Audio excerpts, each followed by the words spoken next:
wabarakatuh.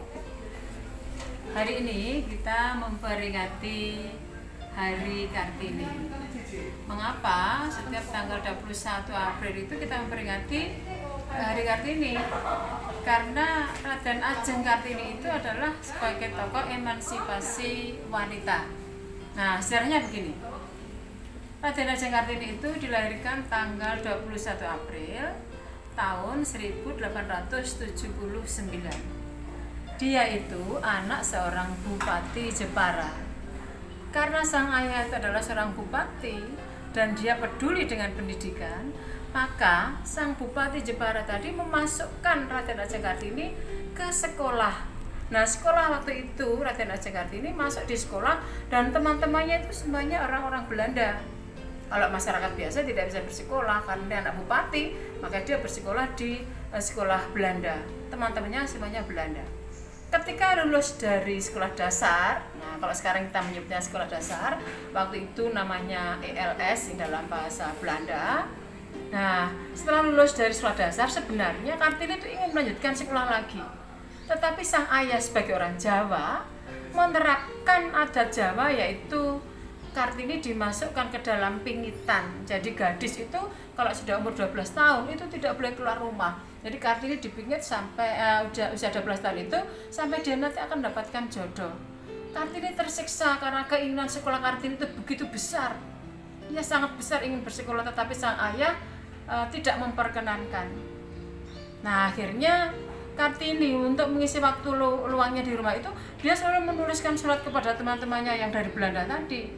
Nah, Kartini itu membandingkan kondisi wanita di Belanda dan kondisi wanita di Indonesia. Usia 12 tahun itu di Indonesia harus masuk pingitan sampai ketemu jodohnya. Sementara di negeri Belanda atau di Eropa pada umumnya perempuan bisa melanjutkan sekolah. Nah, ini Kartini merasa iri. Dia ingin sebenarnya mewujudkan keinginan untuk sekolah, tapi apa daya dia tidak bisa melanjutkan karena harus masuk pingitan. Sampai usia yang ditentukan akhirnya Kartini pun dipersunting oleh Bupati Rembang. Nah, sang ayah menerima lamaran dari Bupati Rembang. Kartini akhirnya dia menerima lamaran dari Bupati Rembang dengan menunjukkan syarat. Saya bersedia untuk menikah dengan Bupati apabila nanti saya boleh mendirikan sekolah di pendopo Kabupaten Rembang. Akhirnya Bupati Rembang itu mengizinkan, merestui atau menuruti kemauan Raden Ajeng Kartini. Akhirnya Raden Ajeng Kartini menikah dengan Bupati Rembang. Nah, dibawalah Kartini ke Kabupaten Rembang. Di pendopo Rembang itu, Kabupaten Rembang, akhirnya Raden Ajeng Kartini mendirikan sekolah, mengumpulkan gadis-gadis di sekitar kantor Kadipaten Rembang untuk dididik oleh Kartini. Tujuan Kartini untuk memberikan pendidikan kepada anak-anak remaja itu adalah agar wanita itu hidupnya tidak melulu tergantung pada laki-laki seperti pada wanita saat itu. Jadi agar mempunyai kemandirian.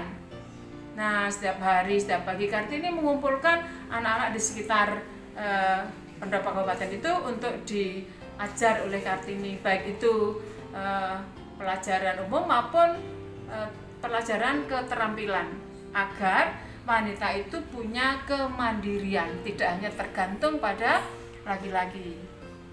Nah, sayangnya nih, setelah mengandung anak pertamanya itu Kartini, kemudian dia melahirkan.